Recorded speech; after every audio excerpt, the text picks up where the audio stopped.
The suitcase was mine. That's the first thing I noticed when I walked through the front door that Tuesday night. My black leather carry-on, the one I take on business trips, sitting next to the umbrella stand like it didn't belong there. Like I didn't belong there. And honestly, looking back, maybe that was the point. My name is Adrian. I'm 42 years old. I'm an architectural engineer. I design buildings for a living. I calculate load-bearing walls, stress tolerances, foundation depths. I understand, on a molecular level, what holds things up and what makes them collapse. But I couldn't see the collapse happening in my own house. Not until it was too late. Not until I was standing in my own foyer, staring at my own suitcase, while the woman I'd spent 12 years building a life with sat on our couch with a glass of wine and told me to get out. Let me take you back, because this doesn't start on a Tuesday night. It starts years before that, in the slow, silent way that betrayal always does. So quietly you don't hear the crack until the whole wall comes down. I met Elena when I was 27. We dated 3 years, got married in a ceremony her family planned and my paycheck funded. That was the first pattern, though I didn't see it then. No kids. Mutual decision, she said. We'd focus on our careers and build something together. I believed every word. Love makes you stupid. Love makes you hand someone the blueprint to your entire life and trust them not to tear it up. We lived in a house I designed myself. Every detail, the marble countertops, the smart lighting, the heated floors, I supervised all of it. That house was my resume, my portfolio, my pride made physical. Elena worked at an insurance agency, but her salary was what she called personal spending. I paid the mortgage, both car payments, the property taxes, the utilities, the pool maintenance, the security system, all of it. I was the engine, she was the passenger. And I was okay with that, because I thought we were driving in the same direction. My routine was surgical. Up at 5:30, coffee for 2, a note on the counter. Out the door to the job site for 10, 12 hours. Back home, dinner, bed, repeat. I was the man who showed up, who provided, who never raised his voice, never stumbled in drunk, never gave anyone a reason to doubt him. I wore that like armor. Turns out, armor only works if you're facing the right direction. If you've ever been the person who does everything right and still gets blindsided, you know exactly what I'm about to describe. Hit subscribe, because the second half of this story is the part no one sees coming. The cracks started small. Elena went from 3 gym days to 6. She bought lingerie I never saw her wear. Her phone was always face down on the table. She'd take work calls at 9:30 on a Saturday night while my steak went cold. She stopped asking about my projects. Our conversations became logistics, dry cleaning, HOA meetings, plumber appointments. We weren't fighting. That's the thing people don't understand. We weren't fighting at all. And that silence was the most dangerous thing in the room. I doubled down on being a good husband, planned weekend getaways she'd cancel last minute, bought jewelry she'd thank me for with a kiss on the cheek that felt like a stamp on an envelope. I confused her compliance for contentment. At work, I was closing the biggest deal of my career, a commercial office complex. I remember thinking, when this closes, I'll take Elena to Italy. We'll reconnect. I was using professional success to plaster over personal failure. Classic. And it works great, right up until it doesn't. That Tuesday night, I pulled into the driveway at 7:15, concrete dust still on my boots. The living room light was on, but the air felt wrong. You know how you can sense when a room has too many people in it, even before you see them? It was like that. Elena was on the couch, wine glass in hand, eyes on the wall. She didn't get up, didn't look at me when I closed the door. "You going somewhere?" I asked, nodding at the suitcase. My voice came out calm, almost clinical. That's my defense mechanism. The more chaos around me, the colder I get. She took a slow sip before she spoke. Her voice was rehearsed, flat. "No, Adrian. You're the one who's leaving. I don't want you in this house. Not tonight. Not ever." I hung my jacket, took a breath. This was my house. I had paid for every brick, every tax bill, every repair. Years ago, In a gesture of trust that now felt like the dumbest thing I'd ever done, I'd added her as co-owner, a miscalculation that was about to become a trap. I walked toward the center of the living room. That's when I noticed. 2 wine glasses on the coffee table, one empty, one in her hand. Someone else had been here minutes ago. "I'm saying it's over," she said, finally looking at me. Her eyes were cold, no guilt, just ice. "I don't love you anymore. I'm bored with you, Adrian. Bored with your perfect little life, your blueprints, your schedules. I want something different, and I want it in this house. My lawyers already have everything ready. If you try to come back tomorrow, the locks will be changed." That's when a man walked out of the hallway. Our hallway, the one that leads to our bedroom. Younger than me, maybe 30, wearing one of my workout shirts, arms crossed, trying to look tough. He didn't say a word, but his presence said everything. Humiliation given a body. A stranger in my private space wearing my clothes in a house I built. I felt heat rise in my chest. But I'm not a man who explodes. If I lost control, if I touched that guy, if I yelled, she'd have the perfect excuse for a restraining order. She was waiting for me to react with violence. She needed it to validate everything. I didn't give her the satisfaction. "I understand," I said. My tone was so neutral that both of them looked confused. The guy actually uncrossed his arms, thrown off by the lack of drama. "That's it?" Elena spat. "You're pathetic. You won't even fight for what's yours. That's why I found someone with blood in his veins. Tomorrow, a courier brings the divorce papers. Don't call me. If you come within 100 yards, I'm calling the police." I picked up my car keys and grabbed the suitcase. It was light, a couple changes of clothes, just enough to get me out of her sight. "Elena," I said, stopping at the threshold, "you've made a decision based on emotion and adrenaline. I make mine based on structure. Enjoy the house tonight. Look at it carefully, because the foundation you think you're standing on is a lot weaker than you imagine." I closed the door behind me without slamming it. Walked to my truck in the cold night air. Through the living room window, I watched her embrace that man and close the curtains. They had expelled me from my own life, stolen my home, my stability, and my dignity in less than 10 minutes. I checked into a motel off the highway, sat on the edge of a stiff bed with my suitcase at my feet. Could have broken down. Could have called my buddy Mike, gotten drunk at O'Malley's. Instead, I opened my laptop.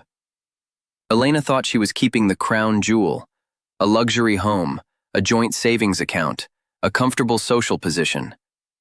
What she didn't know is that I never leave anything to chance. She told me, "Don't come back," with the arrogance of someone who thinks they own the entire chessboard. But she only saw the pieces I let her see. That night I didn't sleep. I reviewed every digital document, service contract, property record, and bank statement she'd forgotten about. My plan wasn't going to be emotional. It was going to be legal, financial, and absolute. Here's what Elena didn't know. 3 years earlier, when I refinanced the property to launch my architectural consulting firm, my lawyer and I structured the house under a limited liability company. I was the sole administrator and majority shareholder, 95%. Elena held a symbolic 5%. On top of that, the house served as the company's registered office. By locking me out, she wasn't just evicting her husband. She was obstructing the operations of a legal business entity and violating the terms of a usufruct agreement she'd signed without reading during one of those boozy business dinners where she was too busy refilling her glass to pay attention to the fine print. But my plan wasn't just legal. It was logistical. Wednesday morning, I canceled every service in my name.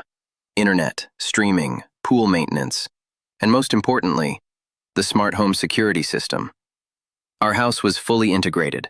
Locks, thermostat, lighting, all ran through an app on my phone. Elena never learned how any of it worked. With one tap, I deactivated guest access codes and reconfigured the security system so movement after 10 p.m. triggered silent alerts to my phone and the alarm company. No sirens inside. I wanted them to feel safe while I watched from the digital shadows. Then the financial strike. Elena's supplementary credit card linked to my account? Reported lost. Canceled. The joint checking account? Emptied to the legal minimum. The money was mine. Performance bonuses she thought were shared savings. An architect doesn't rush to see results. He knows concrete takes time to cure. Thursday, I got the first message from her. "Why isn't the Wi-Fi working? Call the company right now, I have things to do." I didn't respond. Left her on read. Silence is an incredibly effective form of psychological pressure. She expected me to call begging, to demand answers about the man in the hallway, to fight. When she got nothing, the frustration would build. That afternoon, the security company called me. Someone had tried to change the front door codes from the panel and failed 3 times. The system locked all electronic access. Now the only way in or out was with a physical key, and I had the only 2 copies. Elena had lost hers months ago and never bothered getting a replacement. "Marcos," I told my lawyer, "send the formal notification. Not a standard divorce filing, an immediate eviction order for the unauthorized third party, plus a corporate asset audit notice." His presence in my company's registered office constituted a security breach. 24 hours to vacate or face criminal charges. That evening, I watched 10 missed calls from Elena pile up while I ate a quiet steak dinner. Then came the texts. Arrogance to confusion to hysteria. "Adrian, I can't pay for anything. Your card doesn't work. The house is dark. Answer me." I smiled. There was no power outage. I'd programmed the smart home to cut power at 8 p.m., an energy-saving simulation only I could reverse. Without me, that house was just a cold, dark box. Friday morning, day 3. The temperature dropped for real. My lawyer arrived at the front door with 2 court officers. I watched through the security cameras from my office. Elena stepped onto the porch, disheveled, wrapped in a blanket because the heating hadn't worked all night. Her boyfriend looked small, scared, hiding behind her. Reality hit her. No access to my money, no control over the house, no power over my will. She thought I was weak. She was wrong. Her boyfriend didn't last 10 minutes after the papers were served, grabbed his bag and sprinted to a taxi without even a goodbye kiss. Passion evaporates fast when the bank accounts run dry. By noon, the property was secured under legal custody. Elena had nowhere to go. Her parents lived 2 states away. Her friends were really my professional contacts. They closed their doors the moment word got around. At 3, my phone buzzed. This time I answered. "Adrian." Her voice was shattered. "Please, I can't get into the house. My cards don't work. I have nowhere to sleep." 5 seconds of silence. "You told me not to come home, Elena. I took you at your word. A house isn't a romantic concept. It's a financial responsibility. One you can't sustain." "I'm sorry. That man meant nothing. Please, just for tonight, I'm begging you." That roof is the result of my work, my discipline, and my loyalty. 3 things you threw in the garbage. I hung up. 2 hours later, I drove to the property to supervise new lock installation and a biometric scanner. She was on the porch steps, small, defeated, surrounded by garbage bags stuffed with whatever she'd grabbed. She ran toward me. "Adrian, please, I'm cold, I'm hungry. We can fix this." I stopped 2 yards away. There's nothing to fix. An architect doesn't save a building demolished from the inside. He clears the lot and starts over. "It's my house too," she screamed. "Legally, it's my company's registered office. You've been served an eviction notice. Set foot inside and the sensors alert the patrol car around the corner." 3 days earlier, she'd kicked me out with nothing. Now she was begging for a corner of the couch in the house I built. Where am I supposed to go? Tears streaming down her face. "Wherever your decisions take you. I'm no longer your provider, your safety net, or your shadow. When a man like me leaves, he takes the whole building with him." I went inside to collect my mail. Dark and cold, cheap cologne and old wine. No nostalgia. Just satisfaction that order had been restored. I locked the door with the new code and drove away without looking back. In the rearview mirror, her standing alone under a flickering streetlight. My roof only covers those who respect the foundation. 6 months have passed. The divorce was surgical.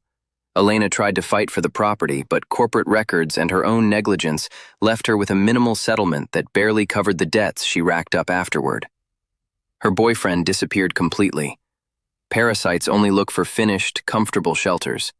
She lives in a small rented apartment now, working an administrative job that barely covers expenses. Sometimes I get long emails full of regret. I don't read them. Select, delete. My life's archive has no room for corrupted data. I sold that house, not because the memories hurt, but because it was a design that no longer fit my reality. I've built something better, more private, more resilient. My career has taken off now that I'm not maintaining a facade that only served to hide betrayal. My mind is clear. My hands are steady. My nights are quiet. I chose the revenge of indifference and legal precision. There's no greater punishment for someone who thought they owned you than proving you can erase them from your existence with the same ease you erase a misdrawn line on a blueprint. A home isn't defined by its walls. It's defined by the integrity of the people inside them. If you let someone break the rules of your structure, the collapse is on you. Trust is an expensive material. I refuse to waste it on unstable ground ever again. If this story hit close to home, subscribe. I share stories like this every week. And if you've been through something similar, drop your story in the comments. I read every single one. Like if you believe silence speaks louder than shouting. And tell me, where are you watching from? I want to know.